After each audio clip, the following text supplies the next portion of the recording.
Hello, everybody. This is Chuck Carnevale, co-founder of FastGraphs, the Fundamentals Analyzer software tool, also known by many of you as Mr. Valuation. And one of the stocks that I get asked about all the time, and one that's a little bit controversial today, is Alibaba, the Chinese Amazon, if you will. I'm going to show you some compelling valuation on this. This is what I would call a growth at a reasonable price opportunity. So let's get into the dissecting of Alibaba. Now, a couple of very interesting, I think, points about this company. As I mentioned, it's the world's largest online and mobile commerce company, and it operates China's most visited online marketplace. It dominates in consumer to consumer as well as business to consumer. Their China Commerce Retail division, according to Morningstar, accounted for 69% of their revenue in the last quarter of 2020. And so that's, really very powerful. Now, they also get revenue from commerce wholesalers, about 2%, international retail wholesale marketplaces,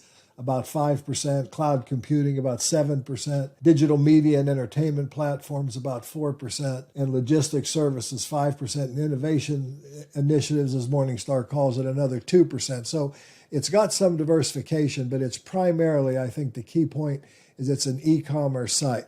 Now, what I want to talk about it is from a standpoint of growth at a reasonable price.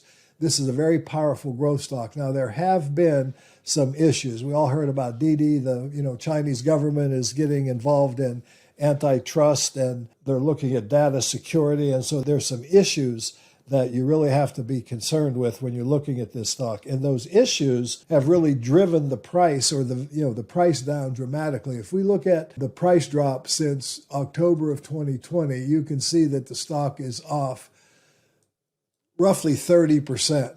And is trading at one of the lowest valuations in its history, I might point out. Also, the current blended PE is 21.22. That only gives it an earnings yield of 4.7%. I always talk about earnings yield, but keep in mind, this is a growth stock, okay? And it's got tremendous growth potential. But as you can see here by the fast graph, part of the problem right now is we're expected to have a down year of earnings in 2022. And by the way, their fiscal year ends in March. So that's something else that you want to take into consideration. But having said all that, if you look at this stock since it's been a public company, like many stocks that came out in September of 2014, started trading at around $89, just under $89 a share, immediately went up to over $111 a share. And then as a lot of IPOs do, it then fell pretty precipitously for the next year or so. And people don't always understand this. So I thought I'd take a little bit of time to look. After it came out of its IPO, from November of 2014 through September of 2015, the stock actually was cut in half. Okay, that's something to really understand. But at that point, it became pretty reasonably valued. The PE was trading at around 24 at that time, which is only slightly higher than the PE currently of around 21.22, the blended PE. So this became a very inexpensive time to buy the stock. Now, I want to show you a couple other things. If I look at performance from inception to date, or from public, trading to date, if I look at this stock, because of its growth, the company's grown earnings at over 35% a year. And even at this low valuation it currently trades at, I would have averaged about 13.5%. I would have turned $10,000 into $23,500 over this time frame. But that's buying it at a very, very high valuation and watching it see the valuation almost cut in half. So you had significant PE ratio contraction here. But had I been prudent and bought this stock when I had growth at a reasonable price, when the PE was below the company's earnings growth rate, as you would have saw in September of 2015, and held it even at this low value, now I would have made almost 25% per annum. And by the way, that's going to be pretty close to the company's growth rate over this time. Because as I scroll out here, I want you to notice that the growth rate dropped to 23% here for this period of time. And if I shorten it again, the growth rate dropped again to this 23.35%. The key point I'm trying to make here is that when you're evaluating stocks like this and using a dynamic tool like FastGraphs, you want to take into consideration the fact that growth is very dynamic. And when you get brand new companies that are growing extremely fast, that can give you a distorted view of the company. So when I look at it from this inception to date graph, I've got this first year's earnings growth, which was an aberrant 218%. But again, if I call that out, now the growth rate's down to 23%. And by the way, by buying it at that valuation where I paid a PE of 24, going to a PE of 21, so I had just very modest PE contraction, I end up with 24.5% annualized rate of return, which is consistent with the company's growth rate. This is what I talk about all the time when I explain to investors. If you can buy a company, a growth stock, in line with its growth rate, or any stock when it's at fair value, you will participate in the full measure of the company's growth. Ceteris paribus. Now, that's all things being equal means that you measure it at equal valuation to equal valuation. That's critically important here. So I want you to see that. But this has been a really tremendous performer, averaging over 24.5%.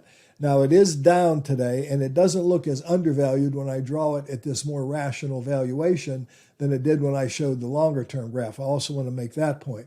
When I look at forecasting going forward on Alibaba, growth is expected to slow down even more. Keep in mind that this is a $567 billion company, okay? So, we're looking at growth of about 14%. Now, that would lead to a PE ratio, fair value PE ratio calculation of about 15, which would give me only about a 4 or 5% rate of return. So you got to really be thinking about that. However, and I want you to really take note of this, the longer-term forecast growth rate for the company is expected to be 25%. This is also how to use this tool, kind of an illustration how to use the tool. The problem is when I'm dealing with estimates here, I've got negative growth built in for the first year. Okay, so what happens to the math is I've got negative 2%, but then I've got 24, 21, and 14, okay? Now, the longer-term expected growth rate is expected to be 25%. So one of the things I like to do to be totally fair is go to the custom calculator and combine the near-term estimates with the long-term estimates. And once again, this stock looks like it would be significantly undervalued or very attractively valued is what I'm trying to say, where you could end up still making double-digit returns owning the stock going into the future. So it's a very, very attractive company at these levels. Now, from a standpoint of the Analyst Scorecard, they have a really impeccable scorecard, except when analysts were making the estimate 1 year in advance. And when they were making it 2 years in advance, it's even better. The only problem we had with the 1 year estimate was, of course, 2019, which everybody got hurt. And I want to point out that you see that when you're looking at, the companies, of course, it was the pandemic is obviously what happened there, like it did to every company. But otherwise, the companies had really good growth. But let's look at it from some other different avenues now. Let's look at it from a standpoint of operating cash flow. Once again, I want to scroll out. I always like to check the bottom here because this gives you the change per year. And I like to get rid of anything that I consider to be aberrant. Okay, so now I've got about a 27% growth in operating cash flow. This gives me a very, very similar picture to what I saw with the operating earnings, if you will. So the company generates enormous amounts of cash, which is a good thing. Free cash flow is even better. Once again, I'm going to call out the aberrant number, which was the first year there, and I get about 24% growth of free cash flow. I take out 1 more year, I'm down to 22% growth of free cash flow. And if I look at forecasting, I'm back into that 16% forecast free cash flow growth. But if I look at the trend line free cash flow growth, it's expected to be 25%. And again, I can combine the two and get a good picture. Now, one thing I want to be pointing out here is when you're dealing with high growth, you're also dealing with high risk, notwithstanding the regulatory issues that may potentially be facing this company. And they also, may not be. This is a very powerful Chinese company, and obviously it would be subject to scrutiny. And that's a risk that you have to decide if these rates of return really give you the opportunity, to participate in that kind of risk. Another thing that I want to look at here is I'm going to go to the new version of FastGraph, which is going to be including price to sales. And I do want you to see on a price to sales basis that Alibaba looks very, very attractive here.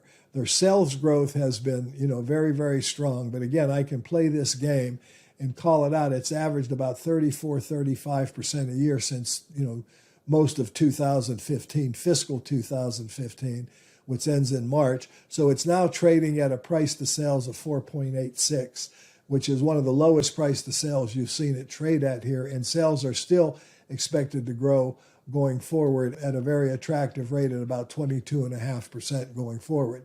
Now, another way that I like to look at price to sales is on the current fast graphs. We just simply have total sales here in millions listed, and then we have the price per sales, but it's not as up to date. So here, as of March, it was 5.77 times sales. Today, obviously, it's only trading at 4.86 times sales. So, this is one of the lowest price to sales, and you can see that clearly by looking at the graph here that the business has ever traded at. So that's, again, an opportunity, but it's a bigger company. It's going to get harder and harder for the company to grow. But here's another point I think you ought to take into consideration. Let's look at their balance sheet. This company, as I mentioned, generated significant cash flows. They have over $52 billion, almost $53 billion of cash on their balance sheet as of March 2020. I look into the more recent quarters, that number has now ballooned to over $79 billion in cash, or that was what they had for the March quarter of 2021. Okay, so this company just continues to generate enormous amounts of cash. When I look at their total debt, okay, in relation to their cash, they have significantly more cash than they do total debt. When I looked at it from the standpoint here, you can see that they only had 12% long-term debt to capital. So this is a very, very strong, very, very healthy company. Now, one criticism that I've seen about the company is the fact that they're not buying back stock, and even though they have all this cash. So I do want to take a look at that real quickly because I want to make a point about this. This is a growth stock, okay? This company's made numerous acquisitions in recent years. I think the number's like 50 or 60 if you go in and dig into the research. And so the point is they're taking what cash they have and they're continuing to reinvest in the company because they continue to earn very high returns on invested capital and very high returns on equity, etc. In fact, when you look at gross and net margins, this company has some of the highest margins of any company I've ever looked at.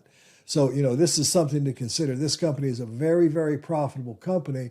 And as such, it doesn't make a lot of sense to them right now to be buying back shares. Their stock is undervalued, but it's still trading at a relatively high multiple. And they've actually been using their cash, their shares as a little bit of raising capital, but very little. Their share count has stayed very stable for the last several years. Let's look at it yearly. You get that better. It stayed at around 2.5 billion shares, going all the way back to 2014. So the company is in excellent shape. They have just a pristine balance sheet. They have enormous amounts of cash on hand. They have very, very little debt relative to both total debt and even what debt they have. As you can see here, the majority of it is actually long-term debt. So all in all, is the risk worth the reward? This is a very interesting company. It's Chinese. There it is, a big risk you should consider. But I do like the stock at these levels because I do think it's got enormous growth potential. It's the way the world is going now, and this company is in the largest retail market in the world, obviously, and dominates it. So it's something to think about, but it's not dirt cheap. It's just reasonably priced. It's growth at a reasonable price. Anyway, I hope you enjoyed this video. If you did, give me a like, follow my channel, give me a following. If you aren't already following it, ring the bell and do all those good things. And by the way, another thing you might want to do, you might want to take a look and go to take our freemium opportunity in Fast Graphs and take a look at using Fast Graphs. I personally couldn't invest in stocks without it. Anyway, this has been Chuck Harwell saying thanks for watching.